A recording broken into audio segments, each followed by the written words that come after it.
నమస్కారం వార్తలకు స్వాగతం. ముందుగా ముఖ్యాంశాలు.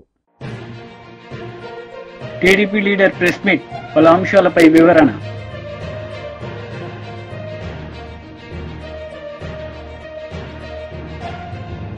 బీజేపీ లీడర్ ప్రెస్ మీట్, పలు అంశాలపై వివరణ.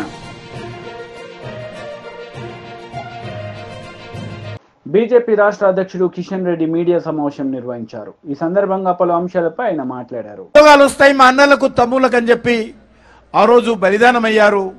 వారు బలిదానం అయ్యే కాదు, ఈ తెలంగాణ సమాజం అంతా కూడా సకల జనుల సమ్మెతో ఆ రోజు పోరాటం చేశారు.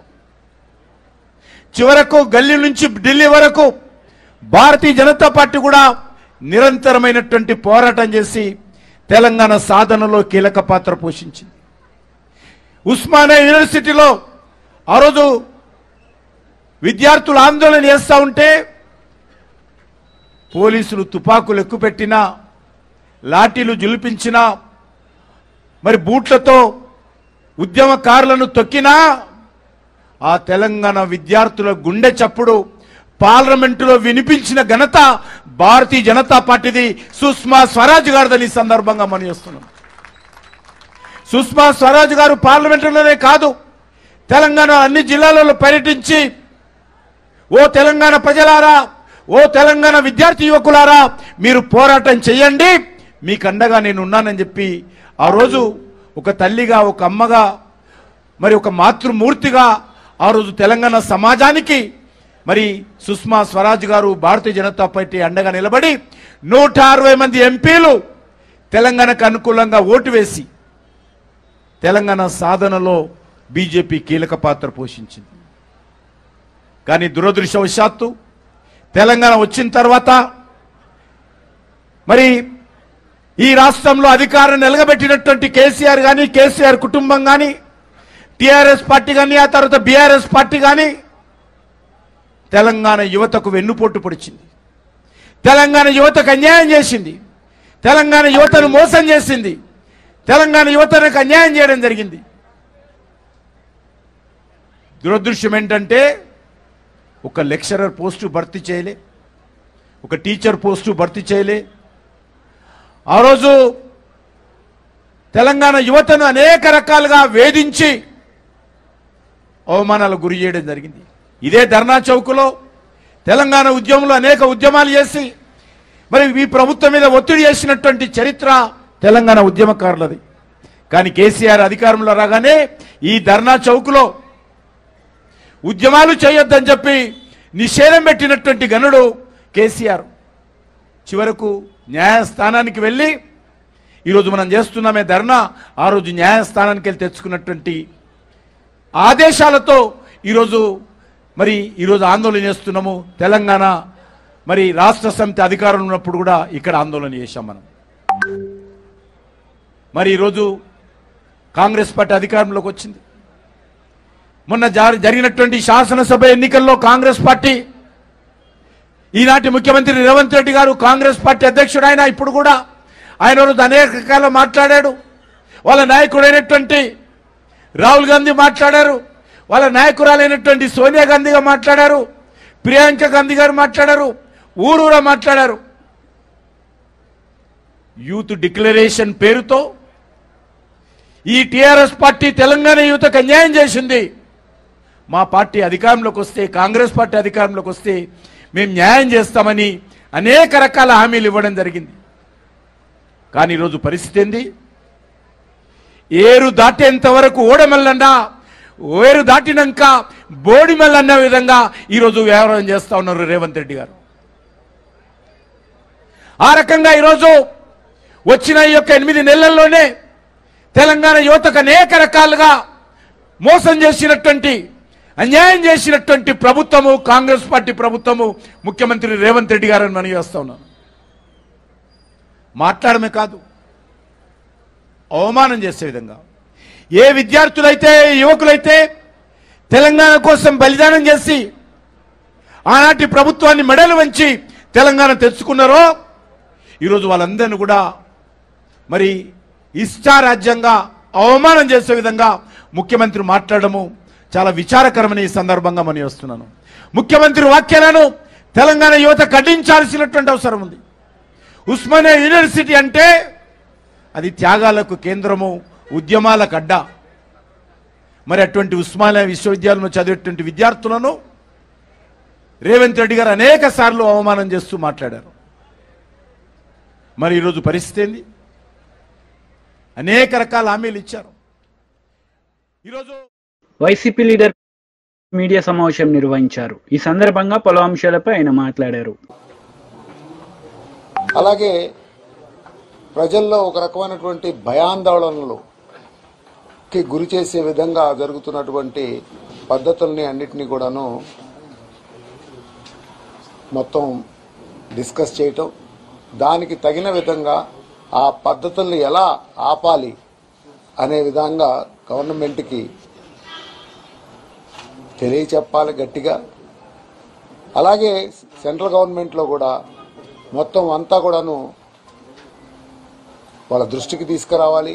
అన్ని పార్టీలు రాజకీయాలకి దాటుకొని వీటన్నిటినీ కూడాను ఎవరు కూడాను సభ్య సమాజంలో ఇలాంటి పనులని తప్పనిసరిగా గ్రహించాలి, వీటిని ఎటువంటి పరిస్థితుల్లో వీటిని ఆపు చేయాలి అనేటటువంటి మెసేజ్ ఇవ్వటం జరిగింది. సో మీరు ముఖ్యంగా చూస్తే ఈ నెల రోజుల కార్యక్రమంలో హత్యలు, దాడులు, హింసాత్మక ఘటనలు వీటన్నిటికీ సంబంధించి పార్లమెంట్లో మేము వీటన్నిటినీ కూడా లేవనెత్తాలి అని చెప్పేసి మా పార్టీ అధ్యక్షులు ఈరోజు జరిగింది. అలాగే వైఎస్ఆర్ కాంగ్రెస్ ఈ పార్టీ ఎంత స్ట్రాంగ్ గా 15 సంవత్సరాల నుంచి ఒక పద్ధతిగా ఒక విధి విధానంతో పనిచేస్తూ ఉంది.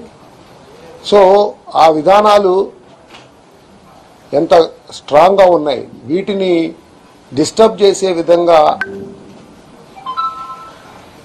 ఎవరు చేయాలనుకున్నా కానీ అవన్నీ అయ్యే పరిస్థితి కాదు.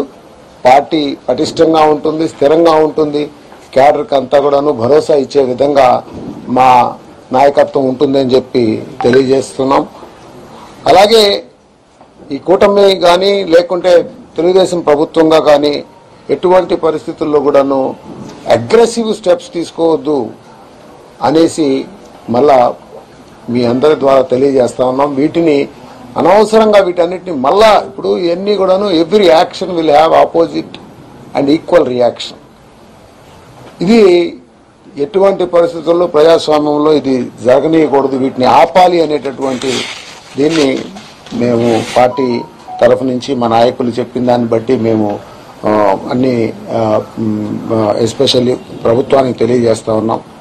ఇలాంటి ఘటనల వల్ల ప్రజల్లో విపరీతంగా ఒక నెగటివ్ ఒక భయాందోళన వస్తున్నాయి. ఇప్పుడు నిన్న చూస్తే వినుకొండలో జరిగినటువంటి హత్య, అది చూస్తే మీరు అంతకుముందు దాళ్లు, అలాగే మిథున్ రెడ్డి గారి ఇంటి మీద, రెడ్డప్ప గారి ఇంటి మీద వేసినటువంటి రాళ్లు, ఈ దాళ్లు ఇవన్నీ కూడాను ఖచ్చితంగా మనుషుల్లో ఒక రకమైనటువంటి ఒక భయాందోళనకు వచ్చేస్తున్నాయి.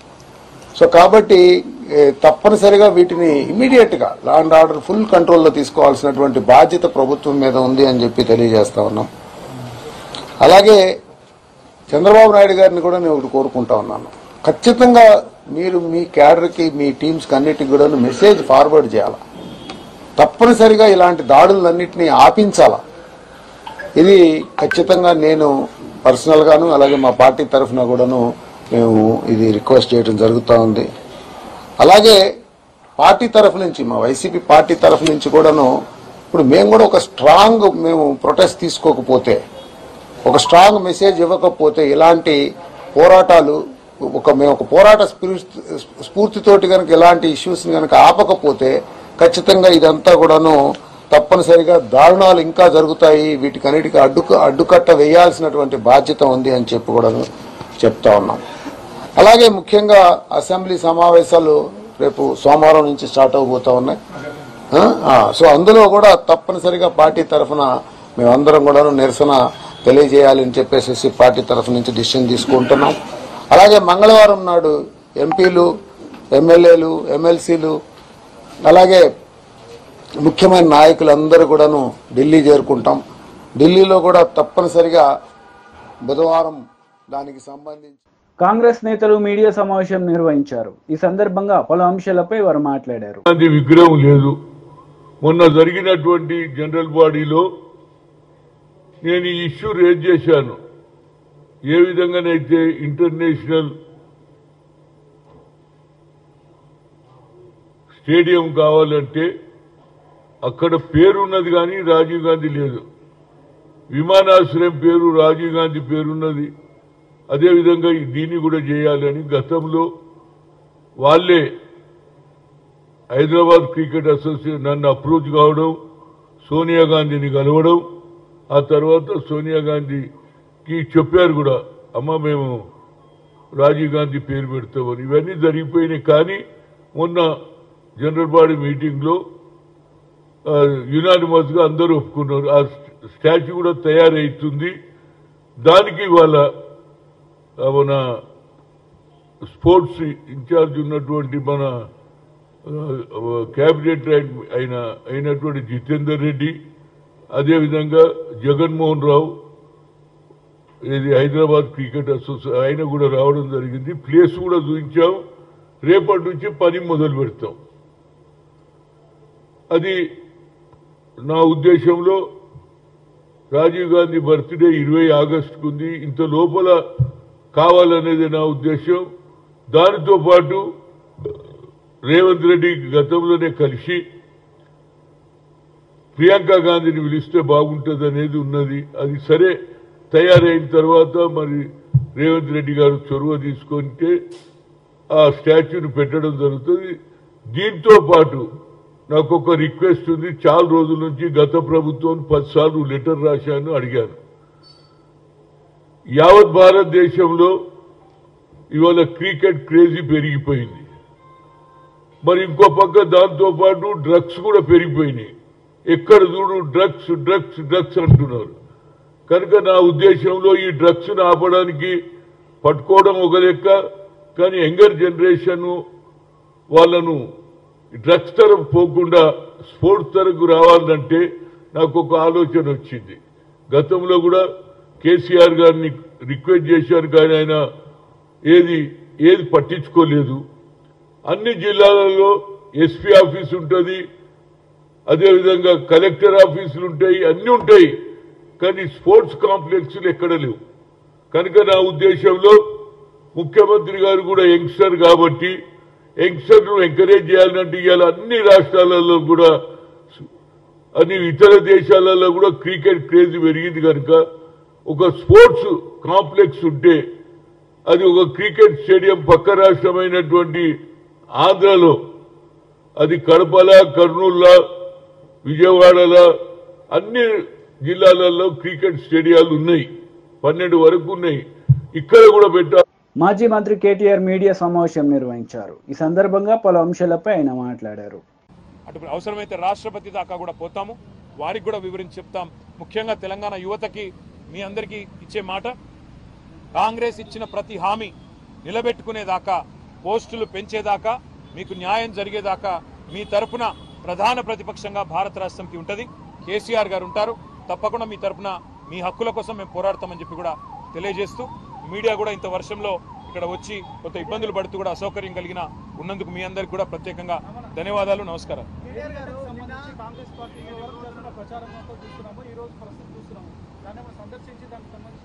తప్పకుండా ఆలోచన చేస్తూ ఉన్నాము. మేడిగడ్డ కొట్టుకపోయిందని, కాళేశ్వరంలో లక్షల కోట్లు గంగపాలైందని చెప్పి చిల్లర మల్లర మాటలు మాట్లాడిన కాంగ్రెస్ పార్టీ ఏదైతే ఉందో ఇవాళ సిగ్గుతో తలదించుకోక తప్పదు. మేము మొదటి నుంచి చెప్పింది ఒకటే, అక్కడ జరిగింది చిన్న విషయం తప్ప పెద్దదేం కాదని చెప్పినాం. అన్నట్టుగానే కొన్ని రోజుల్లోనే రిపేర్లు పూర్తి చేసినారు. ఈరోజు ఒక వరదలాగా నీళ్ళు వస్తూ ఉంటే కూడా ప్రాణహితలో గోదావరిలో తట్టుకొని ఇవాళ మేడిగడ్డ నిలబడ్డమే కాళేశ్వరం ప్రాజెక్టు యొక్క గొప్పతనానికి సాక్ష్యం అని చెప్పక తప్పదు. తప్పకుండా తొందరలో సందర్శిస్తాం. ప్రజలకు కూడా ఆ విజువల్స్ తీసుకొచ్చి ప్రజలకు కూడా వివరంగా చెప్తాము. తప్పకుండా వాటిని మీ ద్వారా కూడా ప్రజలకు చూపెడతామని చెప్పి కూడా తెలియజేస్తాము.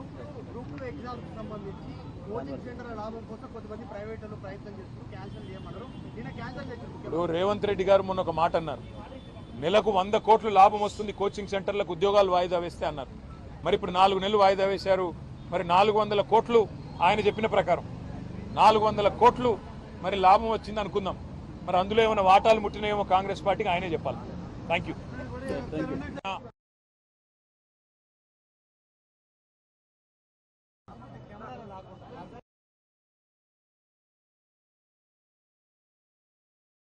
గవర్నర్ గౌరవ పెద్దలు శ్రీ రాధాకృష్ణన్ గారిని ఈరోజు తెలంగాణ రాష్ట్రంలో జరుగుతున్న వివిధ అంశాల మీద వారి దృష్టికి తేవడానికి, రాజ్యాంగం మీద జరుగుతున్న దాడిని ఈ రాష్ట్రంలో వివరించి చెప్పడానికి మా పార్టీ అధ్యక్షులు పెద్దలు కేసీఆర్ గారి ఆదేశం మేరకు మా పార్టీ యొక్క శాసనసభ్యులు, శాసన మండలి సభ్యుల బృందం, సీనియర్ నాయకుల బృందం ఈరోజు గవర్నర్ గారిని కలవడం జరిగింది. ఇందులో అందుబాటులో ఉన్న వాళ్ళందరం కూడా పాల్గొన్నాము. మాజీ మంత్రులు, ఎమ్మెల్యేలు, ఎమ్మెల్సీలు. ప్రధానంగా రెండు ముఖ్యమైన అంశాలు గవర్నర్ గారి దృష్టికి తీసుకొచ్చినాం. అందులో మొదటిది, రాష్ట్రంలోని నిరుద్యోగ యువత, రాష్ట్రంలోని విద్యార్థులకు కాంగ్రెస్ పార్టీ, ప్రస్తుత ముఖ్యమంత్రి రేవంత్ రెడ్డి గారు కానీ, అదేవిధంగా ఈరోజు పార్లమెంట్లో ప్రతిపక్ష నాయకుడు రాహుల్ గాంధీ గారు కానీ ఆనాడు ప్రతిపక్షంలో ఉన్నప్పుడు ఏమేం హామీలు ఇచ్చినారు, ఏ రకంగా వాటిని వాళ్ళ తుంగలో దొక్కుతూ అప్రజాస్వామికంగా విద్యార్థుల మీద దాడులు, నిర్బంధాలు, కేసులు, న్యాయం అడిగిన విద్యార్థుల మీద లాఠీలు విరగొడుతూ ఒక భయానకమైన వాతావరణం. తెలంగాణ ఉద్యమ సమయంలో ఎట్లా అయితే యూనివర్సిటీలలో, కాలేజీ క్యాంపస్లలో, హైదరాబాద్లో ఒక భయానకమైన వాతావరణం ఆనాడు విద్యార్థుల మీద దాడుల్లో చూసినామో, అదే రకమైన వాతావరణం మళ్ళీ తిరిగి ఈరోజు పునరావృతం అవుతుందని చెప్పి గవర్నర్ గారి దృష్టికి తీసుకొని రావడం జరిగింది. ముఖ్యంగా గవర్నర్ గారికి చెప్పింది ఏమంటే, మొదటి సంవత్సరంలోనే, ప్రభుత్వం ఏర్పడ్డ మొదటి సంవత్సరంలోనే 2 లక్షల ఉద్యోగాలు ఇస్తామన్న రాహుల్ గాంధీ గారి మాట, జాబ్ క్యాలెండర్ అని చెప్పి పత్రికల్లో పుంకాలుగా ఫ్రంట్ పేజీల్లో ఇచ్చిన అడ్వర్టైజ్మెంట్లు, ఇవన్నీ కూడా వారి దృష్టికి తీసుకొచ్చినాం. గ్రూప్ 1, గ్రూప్ 2, గ్రూప్ 3 ఈ 3 నోటిఫికేషన్లు కూడా గతంలో కేసీఆర్ గారు ముఖ్యమంత్రిగా ఉన్ననాడు ఇచ్చిన వాటిని తిరిగి రద్దు చేసి కొత్త వాటిని ఇస్తాం, పోస్టుల సంఖ్య పెంచుతామని చెప్పి కాంగ్రెస్ పార్టీ ఇచ్చిన మాటను గుర్తు చేసినాం. దాంతోపాటు జాబ్ క్యాలెండర్ ఇంతవరకు నిలబెట్టుకోలేదు, ఒక్క నోటిఫికేషన్ కూడా ఇవ్వలేదు అనే మాట కూడా గవర్నర్ గారి దృష్టికి తీసుకొచ్చినాం. దాంతోపాటు మెగా డిఎస్సి అన్నారు, అది కూడా చేయలేదు. నిరుద్యోగులకు నిరుద్యోగ భృతి ఇస్తాం 4000 ఉద్యోగం దొరికే వరకు అన్నారు, అది కూడా చేయలేదనే మాట కూడా గవర్నర్ గారి దృష్టికి తీసుకొచ్చినాం. అన్నిటికీ మించి సిటీ సెంట్రల్ లైబ్రరీలో ఉన్న చదువుకుంటున్న విద్యార్థులను బయటికి ఇడ్చుకొని రావడం, ఉస్మానియా యూనివర్సిటీ హాస్టల్లో ఉన్న విద్యార్థులను ఇవాళ వారి మీద దాడులు చేసి మరి పోలీసులు అప్రజాస్వామికంగా వ్యవహరించడం, ఇవన్నీ కూడా టీడీపీ లీడర్ మీడియా సమావేశం నిర్వహించారు. ఈ సందర్భంగా పలు అంశాలపై ఆమె మాట్లాడారు. ఫేక్ జగన్మోహన్ రెడ్డి యొక్క ఫేక్ ప్రచారాలు, ఫేక్ మాటలు, ఫేక్ చేష్టలు మళ్ళీ స్టార్ట్ అయ్యాయి. ఎందుకనంటే అబద్ధం, అసత్యం, బూటకం, ఫేక్ మాటలు ఇవన్నీ కలగలిపి రంగరిస్తే జగన్మోహన్ రెడ్డి వైఎస్ఆర్సీపీ పార్టీ, అందులో డౌటే లేదు. ఎందుకనంటే ఇవాల్టి రోజున కూటమి ప్రభుత్వం అధికారంలోకి వచ్చినటువంటి మొదటి రోజు నుంచి చూస్తే విపరీతంగా విషం చిమ్మటమే ఒక ధ్యేయంగా పెట్టుకున్నటువంటి జగన్మోహన్ రెడ్డి అండ్ బ్యాచ్. ఈ మాట ఎందుకు అనాల్సి వస్తుంది అనంటే, మీరు చూస్తే గత 35-36 రోజులుగా, అంటే కూటమి ప్రభుత్వం అధికారంలోకి వచ్చిన రోజు నుంచి కూడా కంటిన్యూస్ గా ఫేక్ వార్తలు ప్రచారం చేయడం, వాళ్ళకు సంబంధించినటువంటి ఆ ఛానల్స్ లో ఫేక్ వార్తలు ప్రసారం చేయడం, ఫేక్ ప్రచారాలు చేయడం, అలానే సోషల్ మీడియాలో అసలు విచ్చలవిడిగా మాట్లాడడం, ఇవన్నీ చేస్తూనే ఉన్నారు. దానికి వాళ్ళు అసలు కంప్లీట్ గా జగన్మోహన్ రెడ్డి గారు బయటకు వచ్చి, అయ్యో బాబోయ్ రాష్ట్రంలో గతం అంటే కూటమి ప్రభుత్వం అధికారంలోకి వచ్చిన తర్వాతట విపరీతంగా హత్యలు జరిగాయట, విపరీతంగా దాడులు జరిగాయట, ఎక్కడికక్కడ incidents of arson. For the first time ఆ మహానుభావుడు ఒక ఏమంటారంటే నేషనల్ ఛానల్ కి నేను ఇవాళ రోజున ఒక ఇంటర్వ్యూ ఇస్తా ఈ మాట మీద అని చెప్పి, అన్ని అక్కడ కూడా తప్పుడు, అక్కడ కూడా అబద్ధాలే. ఒకటి ఇవాళ రోజున మనం గనక తీసుకుంటే ఆ పార్టీకి సంబంధించినటువంటి ఒక వ్యక్తి చనిపోయాడు, అతన్ని హత్య చేశారు. చేసుకున్నది అక్కడ జరిగింది ఆ పార్టీకి సంబంధించినటువంటి 2 వ్యక్తుల మధ్య ఒక పర్సనల్ గొడవ ఏదైతే ఉందో దానికి సంబంధించి ఏదైతే ఇదివరకే అంటే ఆల్మోస్ట్ నాకు తెలిసి 2024 జనవరిలోనే, ఎందుకంటున్నానంటే ఇది దానికి సంబంధించినటువంటి ఒక ఎఫ్ఐఆర్ కాపీ. ఏదైతే ఇవాళ రోజున నిందితుడు ఉన్నారో అతని మీద వీళ్ళకి సంబంధించినటువంటి వ్యక్తులందరూ పెట్టినటువంటి ఒక హత్యాయత్నం కేసు, ఇవన్నీ ఉన్నాయన్నమాట. సో వీటికి సంబంధించి ఇద్దరు వ్యక్తుల మధ్య ఉన్నటువంటి గొడవని, ఇద్దరు వ్యక్తుల మధ్య జరిగినటువంటి ఒక గొడవని తీసుకొచ్చి పార్టీలకు ఆపాదిస్తున్నాడు. ఇంతకు మించినటువంటి సిగ్గుమాలిన చర్య ఇంకేదన్నా ఉందా అనంటే, నేను పరామర్శకు పోతున్నా అని చెప్పి అక్కడ పరామర్శకి పోయి పథకాల గురించి మాట్లాడుతున్నాడు. అసలు సిగ్గు అనేటువంటి మాటే మీ డిక్షనరీలో లేదనుకుంటా జగన్మోహన్ రెడ్డి గారు కదా. ఎందుకనంటే ఇవాళ రోజున మీరు గమనించండి, 5 సంవత్సరాలు ఈ మహానుభావుడు 5 సంవత్సరాల పాటు, ఈ మాట ఎందుకంటున్నానంటే ఇంకా జగన్మోహన్ రెడ్డి ఉండుంటే అని వాళ్ళు చాలా పెద్ద పెద్ద మాటలు మాట్లాడారు, దాని గురించి తర్వాత మాట్లాడదాం. కానీ నీవున్న 5 సంవత్సరాల్లోనే వేల సంఖ్యలో దాడులు, వేల సంఖ్యలో హత్యలు ఇన్ని జరిగినా సరే ఏ రోజున కనీసం నోరు మెదపనట్టు నీవు అంటే ఒక 15 ఏళ్ల పిల్లవాడిని నడి రోడ్డు మీద పెట్రోల్ పోసి తగలబెట్టేస్తే ఎక్కడా మాట్లాడనటువంటి నీవు, నీ పార్టీకి సంబంధించినటువంటి ఒక ఎమ్మెల్సీ ఒక దళిత యువకుడిని చంపేసి ఆ శవాన్ని డోర్ డెలివరీ చేస్తే కనీసం మాట్లాడనటువంటి నువ్వు ఇవాటి రోజున ఆ రోజున నీ ఇంటికి ప్రాబబ్లీ ఒక కూతవేటు దూరంలో, తాడేపల్లి ప్యాలెస్ ఒక కూతవేటు దూరంలో ఒక అభాగ్యురాలి మీద అత్యాచారం జరిగితే కనీసం మాట్లాడనటువంటి నువ్వు ఇవాల్టి రోజున బయటకు వచ్చి పరామర్శ అనేటువంటి ఒక పేరు చెప్పుకొని బయటకు వచ్చి ప్రభుత్వం మీద విమర్శలు గుప్పిస్తావా, ప్రభుత్వం మీద విషం చిమ్ముతావా, వెళ్ళి నేను ఢిల్లీలో ధర్నా చేస్తానంటావా? మరి అన్ని సంఘటనలు జరిగినప్పుడు ఏ రోజున నువ్వు ఢిల్లీలో ధర్నా చేయలేదే, ఏ రోజున మాట్లాడలేదే, నీ ప్రభుత్వమే ఉండిందే, ఎందుకు కనీసం నోరు మెదపలేదు, ఎందుకు అమర్నాథ్ గౌడ్ కుటుంబానికి నువ్వు అండగా బీఆర్ఎస్ లీడర్ మీడియా సమావేశం నిర్వహించారు. ఈ సందర్భంగా పలు అంశాలపై ఆయన మాట్లాడారు. రంగాలలో కష్టాలు పొందుతున్నారో అనుభవిస్తున్నారో తెలుసు. ఈరోజు చాలా మంది గ్రామాలలో ఫలానా రైతులకు మేము రుణమాఫీ చేసినామని చెప్పి పేర్లతో ప్రకటన చేస్తున్నారు. చాలా సంతోషం. ఈ సందర్భంగా అధికారులను, కాంగ్రెస్ నాయకులను, ప్రజాప్రతినిధులను డిమాండ్ చేస్తున్నాం. ఆ గ్రామంలో, ఆ యూనిట్ లో ఉన్నటువంటి రైతులకు రుణమాఫీ చేయని స్థితిలో ఎంతమంది ఉన్నారు, ఆ గ్రామంలో ఎంతమందికి రుణమాఫీ చేసిండ్రు, ఎంతమందికి చేయలేదు, వాళ్ళ పేర్లు కూడా చేయండి. ఒకవేళ చేయకుంటే ఎందుకు రుణమాఫీ చేయలేదో మీరు స్పష్టంగా ప్రజలకు, రైతులకు తెలియజేయవలసిన బాధ్యత మీపై ఉన్నదని కూడా ఈ సందర్భంగా కాంగ్రెస్ ప్రభుత్వాన్ని డిమాండ్ చేస్తున్నాం. గతంలో చూస్తే 11 విడతలలో 72,000 కోట్ల రూపాయలు రైతు బంధు ద్వారా 30,000 కోట్ల రుణమాఫీ చేసినటువంటి ఘనత గత ప్రభుత్వం కేసీఆర్ గారికి దక్కిందని కూడా ఈ సందర్భంగా తెలియజేస్తున్నాం. మరి ఒక పక్క రైతులు అనుకోండి, నిరుద్యోగులు అనుకోండి, విద్యార్థులు అనుకోండి, అనేక వర్గాల ప్రజలకు మోసం చేసి, కాలయాపన చేసి 7 నెలలు గడిచింది. ఇదొక పక్క అయితే, మరో పక్క పేదవాడు పొట్టకూటి కోసము గ్రామీణ ప్రాంతాల నుంచి పట్టణాలకు వచ్చి ఎక్కడున్న ప్రభుత్వ స్థలాల్లో లేక ఇతరత్ర స్థలాలలో ఎండిపోయినటువంటి చెరువుల్లో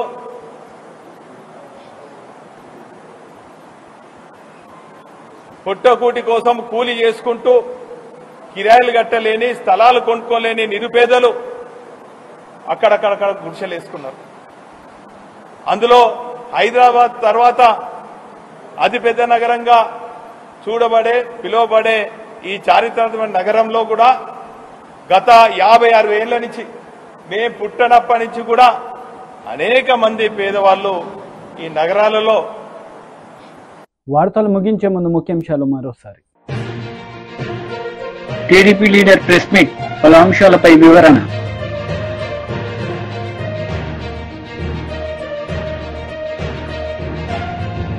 బీజేపీ లీడర్ ప్రెస్ మీట్, పలు అంశాలపై వివరణ. ఈ వార్తలు ఇంతటితో సమాప్తం. తిరిగి ప్రసారమయ్యే వార్తల్లో మళ్ళీ కలుద్దాం. అంతవరకు సెలవు. నమస్తే.